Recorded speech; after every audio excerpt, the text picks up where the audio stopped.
Let us introduce ourselves first. So, my name is Marshall. And I'm Diana Darwin.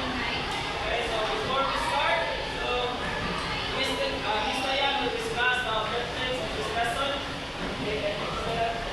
So, our topic is all about physical cognitive health and learning techniques, ADHD, and exceptionally bright. So, our objectives for today was to understand what is physical disability and its common types, to understand what is intellectual disabilities and its classification, to gain information and learning disabilities and ADHD. Fourth, to know the types of ADHD. And lastly, to understand what is exceptionally bright and its 12 signs. So, this is your question. Okay, so those are the objectives of this lesson.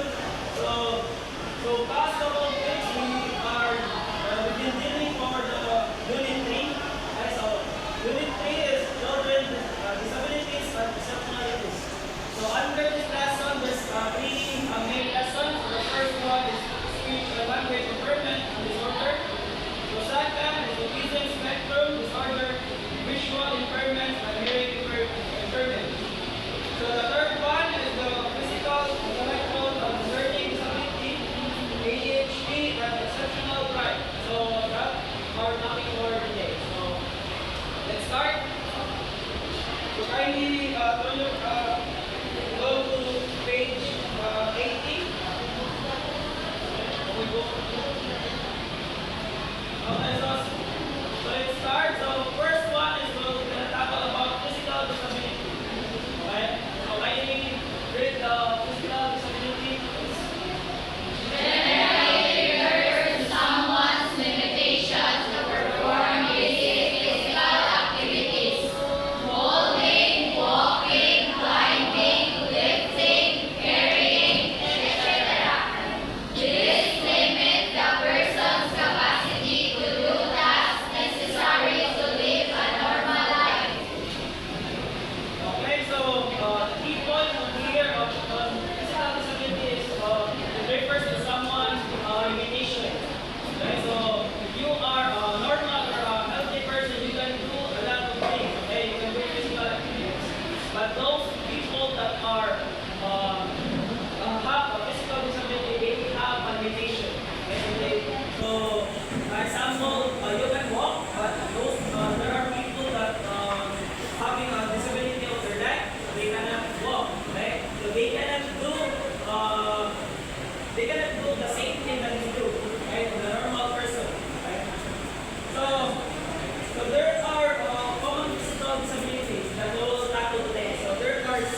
So, kung sa may parts yung brain na nag-prepare, responsible sa movement. Okay? So, na yung parts sa brain, cerebellum, cerebrum. So, kung na-apektuhan yung tulong movement, ang responsible na sa parts sa brain kay antiquated. Wala na siya sa hindi sa inyo iligan. So, ang antiquated, wala siya responsible sa kanang movement. Kung magupan na siya, manaisip na okay, so, control movement or involuntary dirty movement, ang real control.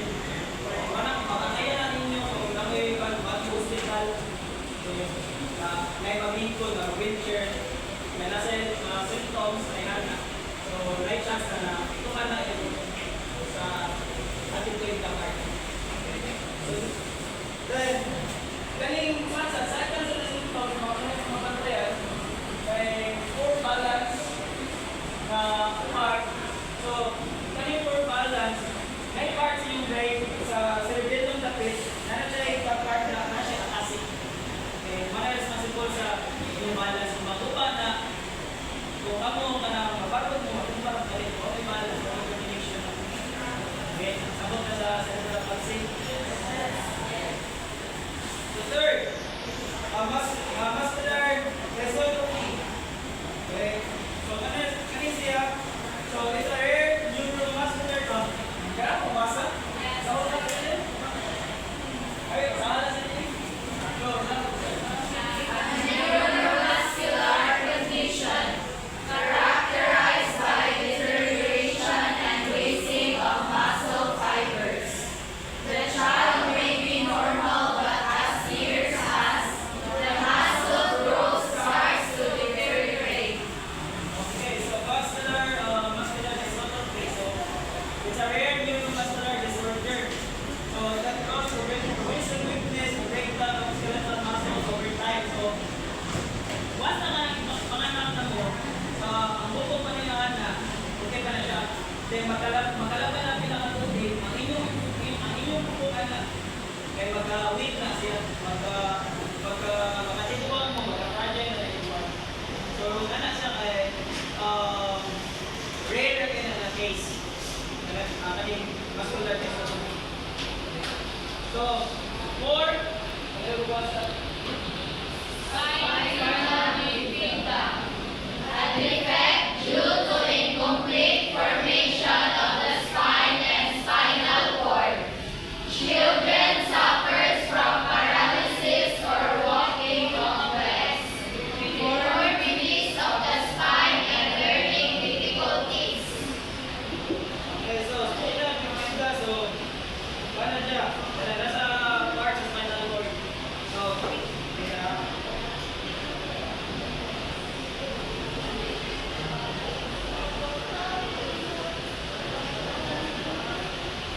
so dati pa rin spinal cord, so na yung nerves kaya, pati sa nerves, sumpa yung nerves din. Okay? Then, ang case na ng spinal bifida, yung nerves na niya, gawas na siya sa sao. Gawas na siya. So, one of kung bata mo yan, mga anak ko na ang important. Okay? Dahil ba na, natin ko ba, parang na mag-register sa high or mga tayo mo, first na kaya murag about sila, kung yung review, so mura sa kapag. Okay? So, once na ma-inform na yung spinal cord, so matupot, yun mo, magkana. So, yung internal organ, yun ang susunod. So, bakit naman nila? So, next. Okay, so, cardiac, number 5, cardiac acacia. So, alay ko,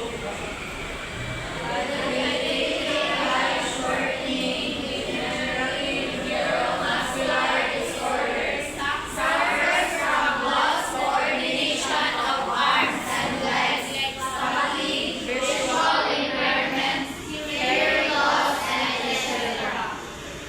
okay, so, ano siya, yun na siya na case. Okay? So, 19 parts na, pintuhan na yung shape parts, okay, nanin yun. Okay? So, 19 parts na niya na, first, spinal cord. Okay? Para siya ka, ma-deform. Then, peripheral nerves, so, ano yung yung cut. Okay. The next, ang cerebellum. Okay, so, kata niya ang loss of coordination. So, kung kuhan yung muntok, ma-damage, like parts of brain nga ma-damage. So, automatic, kuhan siya na symptoms. Okay, or effect. Okay, loss of coordination, then neuromuscular disorder. Okay, so 6. So, you are reasons. Huwag mo kayo siya makita na. So, malito ko basa. Caused by a genetic or medical condition. They have an average height of 4 feet and have a delay with the development of their motor skills. Okay, so, nasa na, mga bantay mo, ang sakalan ng mga average and ang height and 4 feet. And other class, mag-delay sila motor skills. So, unsa mo na mga motor skills nila na ma-delay? Okay? So, ma-delay na nila sitting up, crawling, and walking. So, malay kasagaran na ma-delay sa ilang development na kaya nga ni Travis. Okay?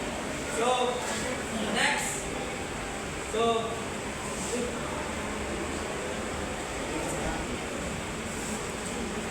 according to Monroe County Community College, so there are considerations. So, the Navy provided to children with physical disability. Okay, so there are 6 considerations. Okay, so first, make the ako na masa? Okay, so first one is make the classroom free from obstructions so that the child can really move and roam around. So lagi sa tayo kung gamay pikot kayo yung classroom. Okay, so dili sa comfortable sa room. So mabilis na yung chance na mabisod na sila. Okay. Second, provide a wheelchair or accessible chair, desk, or table. Okay, so kani kung sa ito namin nyo, kani atong desk, kuhan ba niya kuhan ba niya siya, nagpindot ba niya sa mga may physical disability? Hindi sa hindi. Okay, but depende sa tao kung sa iyang physical disability.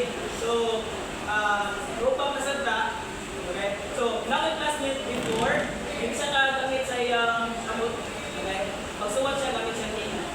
So, nag-modify niyo kanalangisa na para sa iya. So, sa lamisa, dito siya mukha, dito siya masuwat, dito siya mukha, dito siya mukha tanan. Okay? So, mag-depende sa yung isa na disability na nasa yung estudyante. Okay? Third, consider the child majority on attendance. Okay? So, kani, attendance, so need to consider. Okay? Kabantay mo, ano, normal mo, di ba? So, makaliyong ra mo kung kuhan na efficient. Okay? So, efficient na yung hindi kaya sa disability na may limitation. So, kung liyong sa pas-pas or kung di sila kayo, di sila kayo. Okay? So, need yun na nyo i-consider na. Okay? Kung madong sila, dali ka kayo mo, malapang sila sila. Okay? So, give extension for the test and quizzes. Okay? So, pasabot na kayo. Okay? Provide an exemption for hiring or having physical activities or tasks. Okay? Kaya also na yung i-consider. Dili tanan may disability na mga ability. Okay? So, 6, give tasks that the child can do or perform. Ayaw din yung talahin na dili niya kaya. Okay? Paano sa talawa yung edukasyon. Okay? So, that's all. So, mapa siya sa physical disability. So, next, intellectual disability will discuss about this later.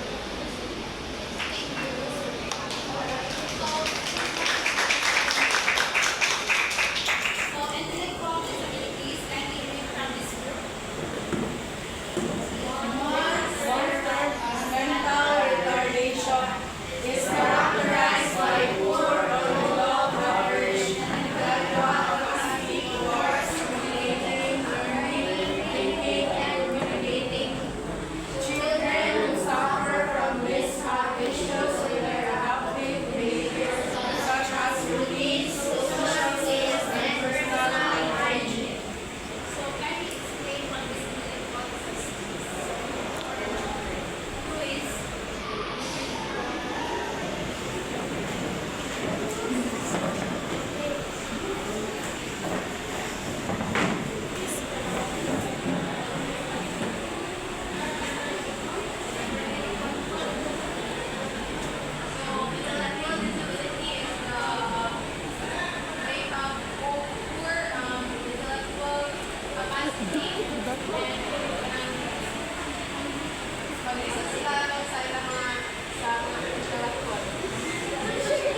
Singit man, oy. Hardly learn complex language and skills. Control symbols, addition, subtract, multiplications, and divisions. Can write and read simple letters.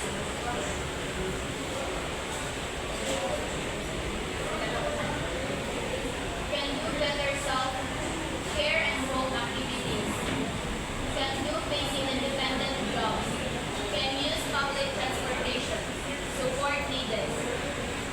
Need short-term support when needed. Can live independently with appropriate support. Right. So for the math is the children in math in the first place that they cannot learn automatically. They have to get self-care in home. So sila makapagila nga naaras sa by cars. So sila nga naaras sa balay. So their support need is hinay sila in the box sa piso. Further sila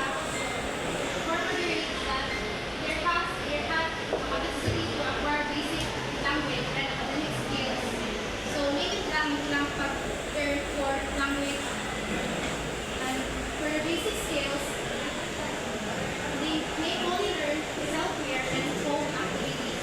For support needs, they require consistent support to live independently. So they cannot live independently on their own. For severe, has a very limited language and limited capacity to acquire academic skills. For their basic skills, they have modern environments, requires regular support and supervision, may learn basic skills with intensive they need. For support needed, needs regular, consistent, and lifetime support in school, work, and other endeavors. So next is found has a very limited communication ability, so they cannot communicate very well. Acquire academic skills are limited to basic concrete skills. So their basic skills must has a motor and sensory requirements and supervision. Their support needed is requires high intensity support across all activities. And lastly, will need to take nursing or custodial care. So these are the signs that the child has an intellectual disabilities. Kindly read from the description.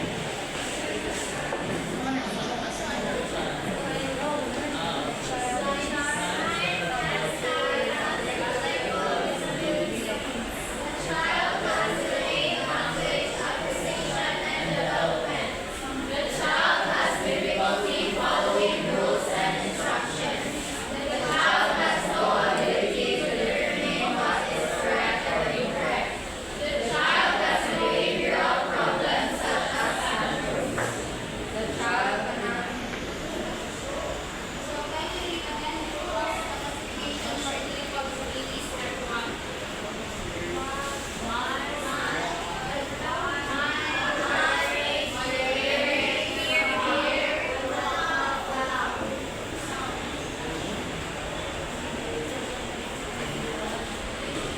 Features when relating to the child with intellectual disabilities. Kindly read from history. Child one skill or concept at a time. Do one-on-one teaching with the child. Use physical and verbal prompting to guide and correct responses. Assist the child in doing simple tasks when necessary.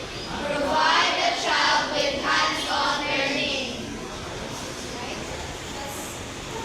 Let me call on Mr. Bonifacio for the next topic.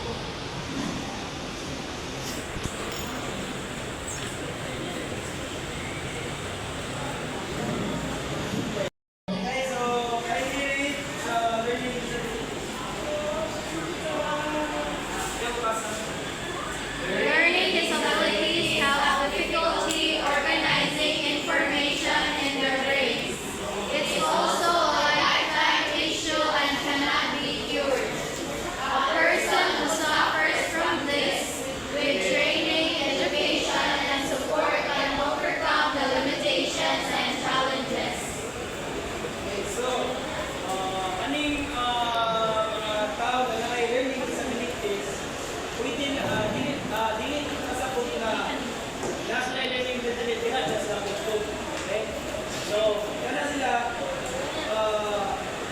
with with proper training, education, and support, overcome na nila ang limitation nila. Okay? So, there are people, mga influencer na learning disabilities na na-overcome nila.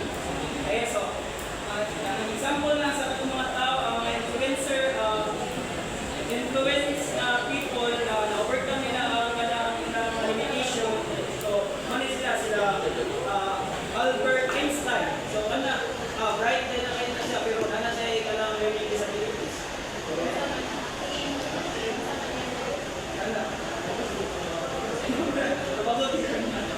Okay, so ang second is Steven Spielberg.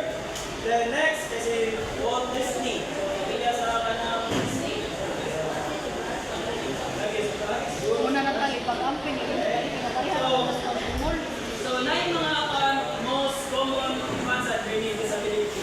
May five common learning disability. So, ang first, kay dyslexia.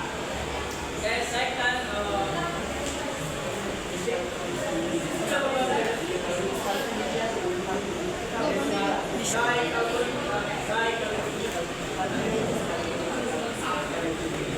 so, third kay digraphia. Then fourth kay auditory and visual processing disorder. Then five kay non-verbal learning disability. So, ano na ang lima na common learning disability. So, ato discuss ang dyslexia. So, ano yung kalipo pa sa definition sa dyslexia?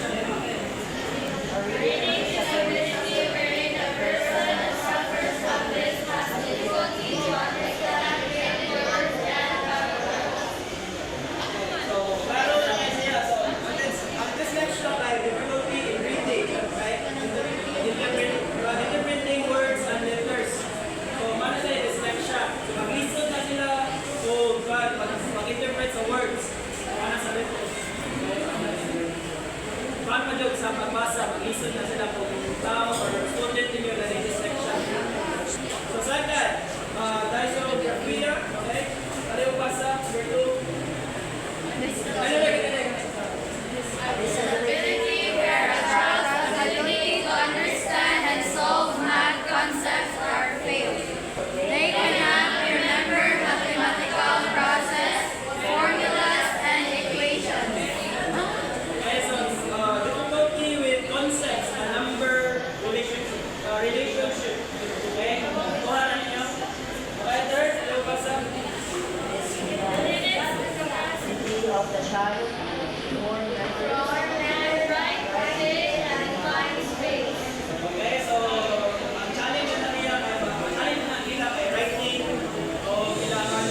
So, ADHD is like the child has don't have the capacity to pay attention or behave appropriately. Like their attention is like ganito itong distract. Oh, madalis na ma-distract. So, there are three types of ADHD. These are inattentive and hyperactive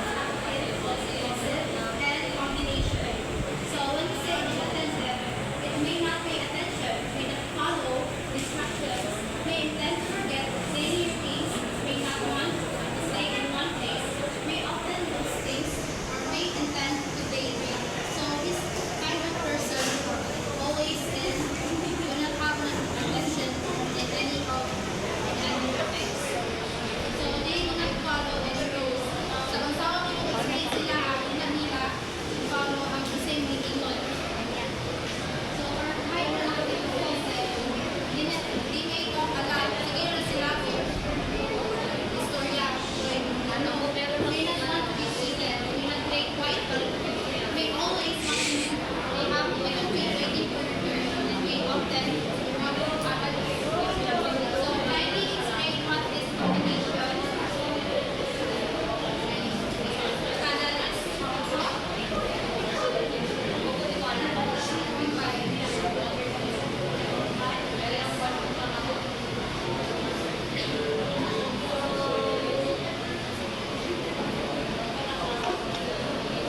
So based on ADHD, what is the one children na ay mga guys makatapos sila tayo hyper guys sila sampai karon hyper guys sila then pila na tayo ka seconds or minutes kay wala na sila practice tayo na ang environment wala sila energy so mo lang sa So, according to scientists, the reason for ADHD is that it's because of brain damage, chemical intake, poor nutrition, infections, or toxins. So, in dealing with children with ADHD inside the classroom, the teacher may do the following: history, history. Give the child a break. All together, please.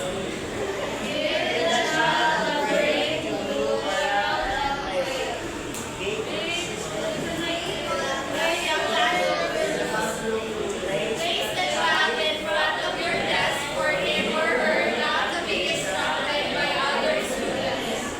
Avoid placing the child near the door or windows. Free the child from instructions while taking tests. So that's all for attention deficit hyperactivity.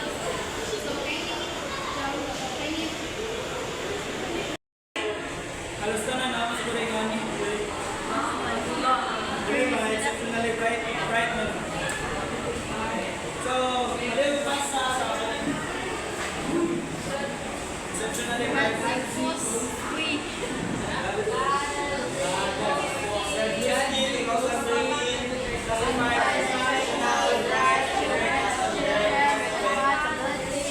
Ability to use his brain, soul, mind, understand, children who are especially creative and seem to be able to make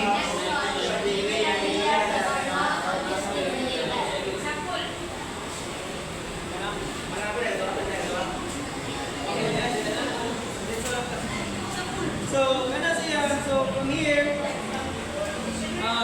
that's like mga children exceptionally bright, ano sa mga advanced ability. So, sa madaling salita, paano siya tangkas o IQ? Okay? So, kanil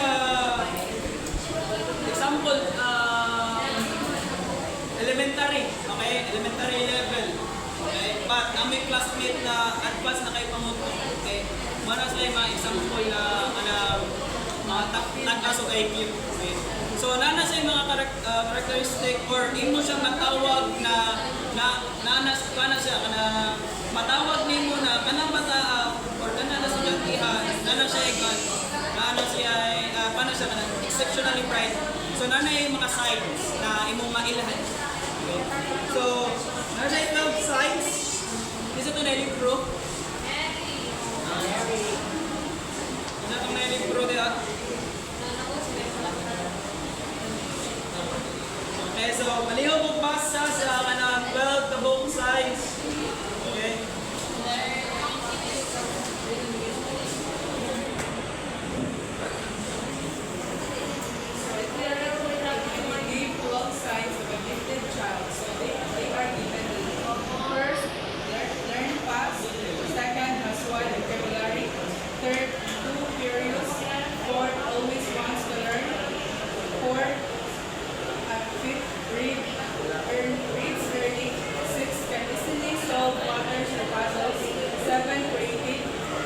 Okay, so how does brittle bones disease affect a person's daily life? How does brittle bone disease affect a person's daily life? Oh, i-discuss na kasi ingana na kon na disorder sa may kon affect sa iyang daily life. Okay, magkuha to magtawag